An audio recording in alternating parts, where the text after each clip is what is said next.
amigos? Qué gusto saludarlos aquí en su canal Fisco Entre Compas. Y aquí estamos tocando un tema que, aparte de lo fiscal, roza también lo político. Y pues un camarada una vez me decía: oye, si no quieres tener ningún problema, ninguna controversia, no hables en tu canal ni de religión ni de política. Pero definitivamente estamos en tiempos estratégicos. En este segundo semestre del 2024, en el cual ya fueron las elecciones aquí en México, en diciembre va a tomar posesión una nueva presidenta con toda una nueva maquinaria, con un nuevo gabinete que van a tomar posesión de esos puestos estratégicos. Tenemos una nueva conformación de la Cámara de Diputados, de la Cámara de Senadores, y si por esto fuera poco, se oye el rumor, la idea de democratizar la Suprema Corte de Justicia de la Nación. Y esto, amigos, es un tema pues muy revolucionario. Algunos estarán en contra, algunos estarán a favor, pero la pregunta es, bueno, ¿y fiscalmente esto qué tiene que ver? Aún no se ha promulgado ninguna reforma fiscal al respecto, aún no tenemos nada en el aire. ¿Cómo nos puede afectar en nuestra esfera jurídica, especialmente nuestra esfera fiscal? Y aquí es donde quiero traer esta reflexión, ¿no? De qué es lo que pudiera pasar, qué es lo que pudiera suceder y cómo nos tenemos que proteger o prevenir en su caso. Ustedes recordarán, en noviembre del 2019 se promulgó una reforma fiscal penal súper agresiva. En esta reforma fiscal penal se modificaron dos leyes, que es la Ley de Seguridad Nacional, que es la Ley de Combate a la Delincuencia Organizada. A través de estas leyes se pretendía combatir el problema que en México representa las factureras, ¿no? El problema que representa para el erario público estas empresas que simulan operaciones, que enajenan sus facturas, sus FDIs, y que a través de los cuales las empresas pues deducen y dejan de pagar impuestos. Bueno, pues en el ejercicio del 2022 la Suprema Corte de Justicia de la Nación se pronunció en contra de esta reforma y pues se dejó sin efectos estas modificaciones que se habían hecho. Ahora, ¿qué implicaba esta reforma penal fiscal? Número uno, implicaba prisión preventiva oficiosa al que facture y al que deduzca la factura. Por ahí traían un monto, pero estaba contemplados dos supuestos. O sea, una fracción decía, a ver, esto va a aplicar para las personas que defrauden al fisco el importe, y ya señalaban el importe que en aquel entonces eran cerca de los 8 millones de pesos de acuerdo a la UMA de aquel entonces. Y pues para lograr esa defraudación en impuestos, pues si uno lo piramida hacia arriba, eran casi 30 millones de facturas, ¿no? Lo que uno tenía que tener para que sea contemplado en ese delito. Pero curiosamente, la siguiente fracción ya no te hablaba de un importe de impuestos defraudados, sino te hablaba de cantidades consignadas en los FDIs, en las facturas, y era el mismo importe. Es decir, que por esos 8 millones consignados en los FDIs pudieras tener pues un aprovechamiento ilegal de impuestos. Si hablamos del ISR 30% y si hablamos del IVA del 16%, aproximadamente vamos a suponer que unos 3 millones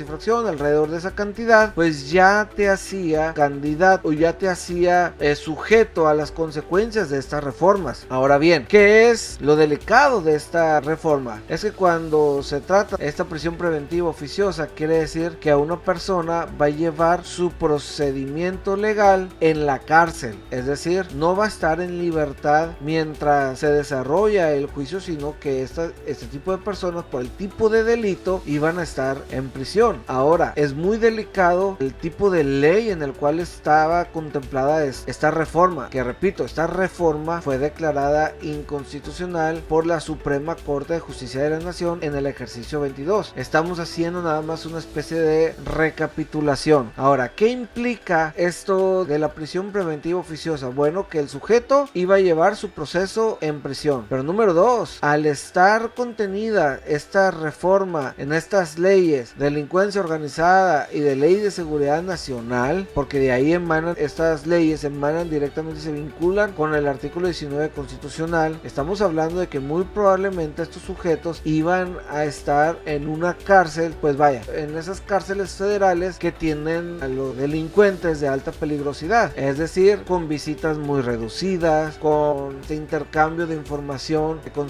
los abogados pues cada vez más lento, cosas que van entorpeciendo haciendo el proceso y el procedimiento del sospechoso, ¿no? Entonces, esta reforma era demasiado agresiva y pues quedó, gracias a Dios, superada acertadamente por los criterios de la Suprema Corte de Justicia de la Nación, porque si bien es un lastre esta situación de las factureras, realmente no representa un peligro en el que directamente las factureras pongan un riesgo nacional a sus ciudadanos. Sin embargo, yo me pregunto, bueno, ahorita que se está ventilando la democratización de la Suprema Corte de Justicia de la Nación, que probablemente si se democratiza se va a elegir vía votación personas afines al partido dominante, ¿qué va a pasar con este tipo de reformas? ¿Se van a resucitar? ¿Se van a ampliar? ¿Se van a retomar? ¿Van a seguir quedando en el olvido? Entonces estamos pues ante cierta incertidumbre en este sentido. O sea, pudiera ser que haya una contradicción de tesis ya con una Suprema Corte renovada, elegida vía votación, y pues que le den marcha atrás a esta cancelación. O sea, recordemos que esta reforma si fue aprobada por el Congreso de la Unión, si fue si pasó por los filtros esta iniciativa, y por quien fue vetada la reforma, pues fue por el poder de la Suprema Corte de Justicia de la Nación, por el poder judicial, en la cual pues todavía mantiene ese grado de independencia al no estar sujeto a un proceso de democratización directamente por votaciones. Entonces, ¿qué va a pasar si esta idea se materializa? Aquí tenemos esto para pensar y tenemos estos meses, pues si hay algo que arreglarlo, ya sea subsanando, corrigiendo nuestra situación fiscal, ya sea si nos quedamos a medias en alguna formalidad, pues más vale hacer el ciclo completo, ¿no? O sea, posiblemente todas tus operaciones sean lícitas, pero por la premura no se hicieron los contratos correspondientes, o aún falta evidenciar la finalización de esos trabajos, o sea, cuestiones administrativas que simple y sencillamente hacen falta evidenciar. Entonces, cualquiera que sea tu situación, yo te recomiendo que la atiendas, porque no sabemos qué es lo que en un futuro pueda pasar. Muchas gracias por habernos escuchado hasta aquí. Nos vemos en la siguiente cápsula. Chao.